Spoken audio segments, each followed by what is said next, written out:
speak to you. I was doing all field events yesterday, so to continue this flow will be absolutely fantastic. So, Valarie, if I can start with you. April, 73 meters. I mean, what a way to start your year. Once you've built to that, I mean, where does your focus go from there on in? Because, yes, you have thrown lots of 70s as well since, but that was such a big start to your season. It was so exciting to start the season that way. My personality is I'm absolutely a planner, and one of the things I think myself and my fiance Zeb did so well is we come up with an outline for the season. So Ramona, Oklahoma is known for having these magnificent conditions, and that was something that we were excited to attack. And for us, it's kind of a way to attack the history books. Women's discus, the world's record was set with so many impressive marks in the 1980s, and it was really motivating to be able to challenge that. So that was kind of its own goal, but it gave a lot of momentum for the rest of the season, and I think there's no denying that my North Star for this year is World Championships as well as the Diamond Final. So it's feeling pretty good that it's been on the horizon for so long and now it's finally here. I think this is when you get to see an athlete at its best, and I'm hoping to show that tomorrow. Excellent. And same for you, Neeraj, in that sense. Very early season. Of course, you've won big titles before. Everybody was waiting for 90 meters. Is this going to be the day when you launch the javelin to the 90 meters? And you absolutely did that in Doha. I mean, for you, was that a big goal for the season to get that out the way? And now let's concentrate on victories. Hello, everyone. So, yes, I was waiting so long for 90 meters. I'm very happy that this question is finally no more, because everyone asked me after 2018 when I threw 88 meters, they asked me when you will throw 90 meters. So it was always in my head, so now it's over. But I really want to throw more and more consistently over 90 meters. And it was early in the season, but I still try to find the good technique, because in training we are doing really good with my coach Jans Leslie. But I really need to focus in competition, the same technique, so it will be good.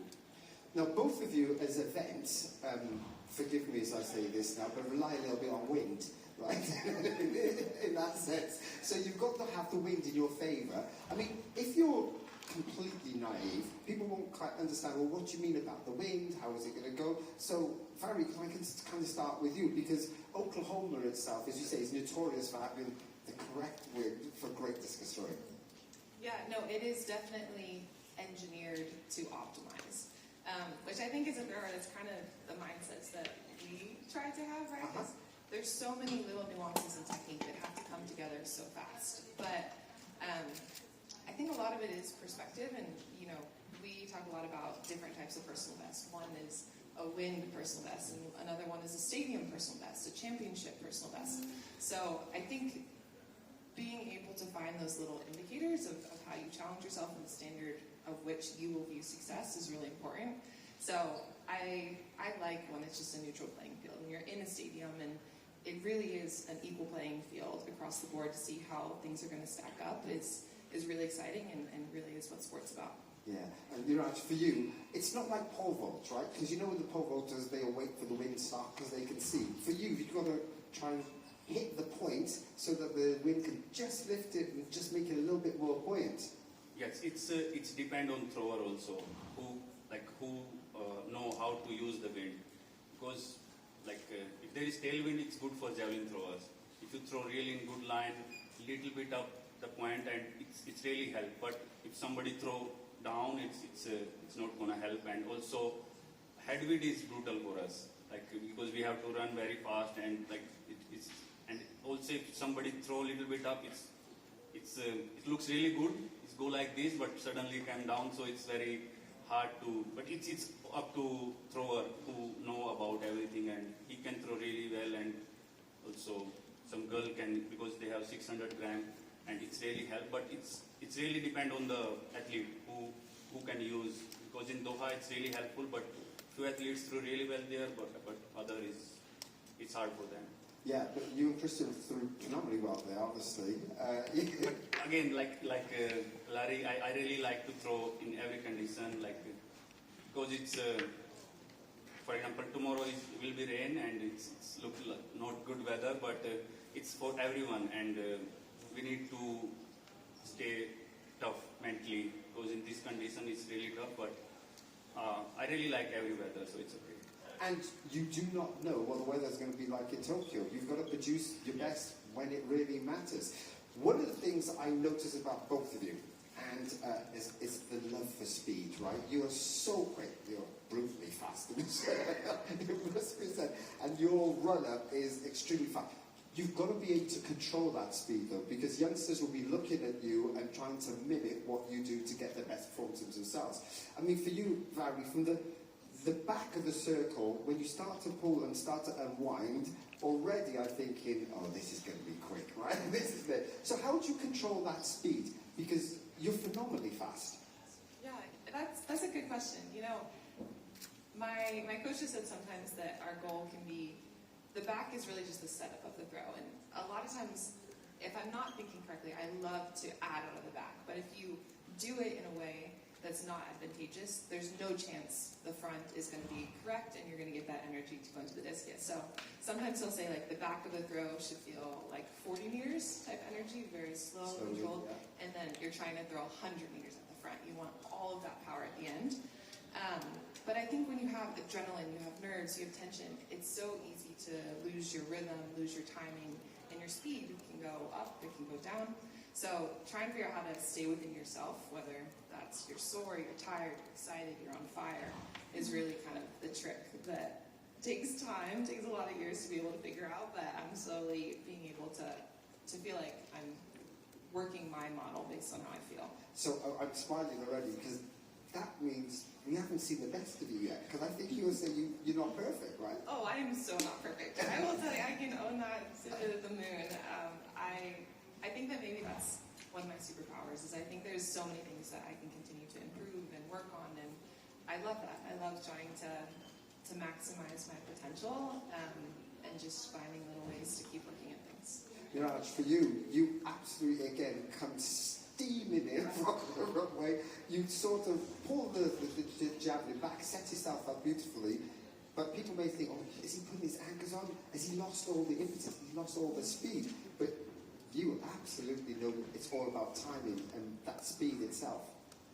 Yes, like in run-up, I feel I am really, really fast, but I don't think so that I am using speed right now. Also in Doha, the 90-meter throw was really good, but technically I don't want to say that was perfect. If I use like, if my left leg will be straight and if I use perfect blow, that will be really good throw. And then I will be satisfied with my speed. I'm loving that already, because I will be satisfied. I think then he's really saying, then I'll throw 92 meters. That's what I feel. We don't know in javelin, like it can go maybe 4 or 5 meters also. Oh, yeah, no. no, don't put that. What I'd like to bring up now is, of course, why we're all here. It's a Diamond League final. It's never going to be easy. It's going to be competitive. Circumstances can change throughout the rounds in that sense. I saw Sandra having dinner and lunch yesterday, or lunch and dinner yesterday. When you walk into the dining room and see your opponents like that, do you always sometimes think to yourself, okay, I'm ready for you? Or do you just go, oh, you just do what you need to do, and I'll do what I need to do, and I'll see you outside? I've gone through waves of different things. I think sometimes, for a long time, Sandra was my rival. I would see her, and it felt like I just felt this, like, fire inside of me, and like I cannot wait for us to battle. But now I think I've come to realize like the greatest perspective is competing against yourself, you know, and I think that that's really how I try to think, is have that approach of just taking it one meet at a time. I used to, for so long, felt like every season was this huge mountain you were climbing, and at first it would feel kind of daunting, you know, of like, wow, I have to get from here to this incredibly high point, and at the end of the season it would feel almost like I was exhausted, you know? And I think my approach now is that it's not just one mountain, but it's multiple peaks, you know, for years that you're going to climb. And it's made it easier to feel excited about competition. And the Diamond League final is spectacular. The crowd, the venues, the excitement, the potential achievement. Yeah, I mean, it is so motivating to want to be at your best for. And it will be definitely good battles tomorrow with the rain and potentially everything that will ensue. But I think it feels really good to see what you're capable of in those moments. So I'm very excited, and I'm so happy to be back in Zurich. It's been several years for me, and they put on such a great meeting that I feel like the environment will be awesome tomorrow. Yeah, I think with the rain as well, potentially, that adds a little bit of an added challenge, isn't it? It's not just going to be about the competitors, it's like the timing, etc., etc. I mean, for you, the javelin itself is such a diverse amount of nations are in the top 10. I think I was going through the list, and I don't think I saw a repeat country in the top 10. Now it's like really global. Yeah. Like before it was more like European, but now you can find thrower from everywhere, like from Kenya, like who knows, thrower came from Kenya, like everyone like know Kenya about runners, and but Diego did really well from South America, Asia, Europe. So from everywhere there's really good javelin throwers, and it's good for sport. It's good for athletics. Like if athlete came from every country, and it will be good for track and field. And I'm really happy that, I was really happy when we did that event in India, and 15,000 people was there only for the javelin. So in India also the people follow the javelin, and lots of kids is throwing javelin now. So it's good for me, and as a javelin thrower, I'm very happy that javelin is very global now. Did that add a little bit extra pressure on you then? Because now everybody is looking at you as a role model and as a champion. In the beginning, it was like after Tokyo Olympics, I was very nervous how I'm going to manage this, and how I'm going to manage my training and everything. But now, like if you have good team with you, you have good people together, and it's good, and I'm very happy with everything. Yeah, I can imagine. I mean, for you, Valarie, from the starts of it all to where you are today, I mean, it's just been a beautiful rise, is the way I want to say it. You know, you've just come through, you've glided there. People had no genuine expectations. When we first bumped onto the scene, they were like, okay, let's see what's going to happen here. And you've just embraced that whole journey. I mean, for you, when you know there's still much more to come, does that just generally make you smile, thinking to yourself, yeah, I'm going to keep showing you not? It does, yeah. I love that. I'm definitely like a forward perspective person, and I feel like there's many more things that I would like to continue to attack and hopefully achieve, but it does, I think it's not always easy, you know. There's so much preparation and discipline and focus that has to go into putting up top performances, and I definitely, after Tokyo in 2021, wasn't prepared maybe for the pressure. So I think that's maybe one of the things I'm most proud now of, is kind of that mental fortitude to be excited for the challenge, whatever it is, and know that the preparation is sometimes the thing to be most proud of, you know. And you can't always control the result, but if you're invested and devoted and vulnerable to be committed to these big goals, it can make the outcome a little more special, which is one of our models, is journey over outcome, you know, being able to embrace the now, what's coming up, that excitement, that mystery, you know, and be excited about it, find a good perspective, I think makes it feel like whatever is going to happen is such a joy. So I hope that there's a lot more joy in my path, that's for sure. Absolutely. Any questions from the floor? Oh, hands, see, straight away, hands right up here. Yeah, but where's the mic? Here, we got one here on the way. Here we go. Yeah, can you pass that with me? If I may, for Neeraj, a quick double question. Yeah. One is, what is the most important lesson you learned from Jan? And the other thing, you see him as a very important athlete because the country you come from, which was not known from athletics, you can make an impact on a lot of people. Do you feel that impact already?